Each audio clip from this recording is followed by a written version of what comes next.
पांचवी चीज जो किसी लीडर को एक बुरा लीडर बनाती है वो डिसबैलेंस है बिटवीन थॉट्स एंड एक्शन। आपके तसव्वुर के अंदर अदम तवाजुन, तजब्जुब का शिकार ऐसा लीडर कभी भी किसी जमा को मंजिल की तरफ नहीं लेके जा सकता। ये कैसे हो सकता है कि यकसुई से महरूम शख्सियत किसी टीम को और किसी जमा को बड़े मकसद के कामयाब करने के लिए मददगार साबित हो, उसको लीड कर सके। तो इधर उधर की ना बात कर, ये बता के काफिला क्यों लुटा, मुझे रहजनों से गिला नहीं, तेरी रहबरी का सवाल है। वो फिर टामक टैया मारता है जब यकसू नहीं होता। तो फोकस्ड अप्रोच एक लीडर के लिए बहुत जरूरी है, बहुत जरूरी है। फिर उसको यकीन हो कि हाँ मैं इस पर लेके जा सकता हूं, इतना उसकी यकसुई और फोकस होना चाहिए। जो यकीन की राह पे चल पड़े उन्हें मंजिलों ने पनाह दी, वो कदम कदम पे बहक गए जिन्हें वसवसों ने डरा दिया। तारीख में देखिए बड़ा लीडर वही साबित हुआ कि जो यकसू था, फोकस था अपने किसी भी मकसद के ऊपर। हिटलर की एग्जाम्पल लीजिए, माओ जेतुंग की एग्जाम्पल लीजिए, नेल्सन मंडेला की एग्जाम्पल लीजिए, इन लोगों के कोट्स पढ़िए, इनकी तकारीर सुनिए, आपको पता चलेगा कि अपने मंजिल के हुसूल के लिए किस कदर फोकस थे।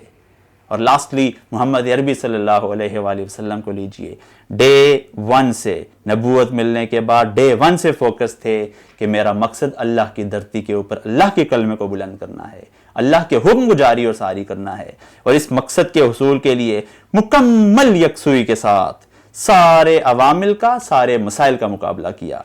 यकसुई किसी लीडर के लिए बहुत ज़रूरी है। अगर तजब्जुब का शिकार होगा तो ये किसी लीडर के लिए हरगिज़ अच्छा साबित नहीं होगा। कुरान करीम ने भी फोकस होने पे, यकसू होने पर जोर दिया। अल्लाह रब्बुल इज़्ज़त फरमाते हैं, इन्ना अंज़लना इलैकल किताब बिलहक़ फ़अबुदुल्लाह मुख़लिसन लहुद्दीन, बिल्कुल खालिस होकर, फोकस होकर दीन के ऊपर चलो, दीन को कबूल कर लो, फोकस होकर इस पर चलो। ये वो किताब है जिसको अल्लाह ने नाजिल किया, इसके ऊपर फोकस हो जाओ।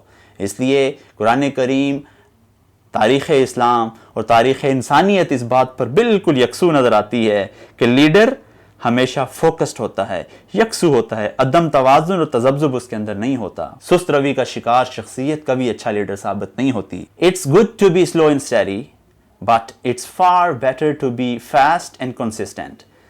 स्लो एंड स्टडी होना बेहतर है, लेकिन बहुत बेहतर है कि आप तेज भी हों और मुस्तकिल मजाजी भी आपके अंदर हो। इसलिए सुस्त रो शख्सियत कभी भी अच्छा लीड नहीं कर सकती। मुर्शद इकबाल ने कहा था कि बच्चाए शाही से कहता था उकाबे साल खुर्द, ए तेरे शहपर पे आसां रिफ़्फ़ते चरखे बरी, है शबाब अपने लहू की आग में जलने का नाम, सख्त कोशी से है तलखे जिंदगानी अंग भी, है शबाब अपने लहू की आग में जलने का नाम। ये जो लहू के अंदर आग है, ये असल में लीडर के अंदर होनी चाहिए। अगर सुस्त रो होगा, सुस्त रवि का शिकार होगा तो कैसे अपनी टीम को किसी मंजिल की तरफ लेकर जाएगा। लीडर के लिए ये चीज़ बड़ी नुकसानदेह है। आखिरी चीज़ जो किसी लीडर को बहुत बुरा लीडर बनाती है, उसकी लीडरशिप के लिए हरगिज़ अच्छी नहीं, वो मटेरियलिस्टिक नेचर है। मादा परस्ताना जहनीत अगर उसकी होगी, कोई मकसद उसके अंदर सिर्फ और सिर्फ मादा परस्ताना होगा, तो वो भी उसकी ज़ात को ज़मी के साथ लगा कर छोड़ेगा। देखिए, मटेरियलिज्म पर काम करने वाली शख्सियत ज़मीन की तरफ जाती है, लेकिन किसी इनटेंजिबल डेस्टिनेशन को हासिल करने के लिए, जैसे आज़ादी हो गई, जैसे कामयाबी हो गई इन टर्म्स ऑफ एक्नॉलेजमेंट, इस तरह की चीज़ को हासिल करने के लिए रूहानी तौर पर काम करना पड़ता है और वो बुलंदी की तरफ जाती है।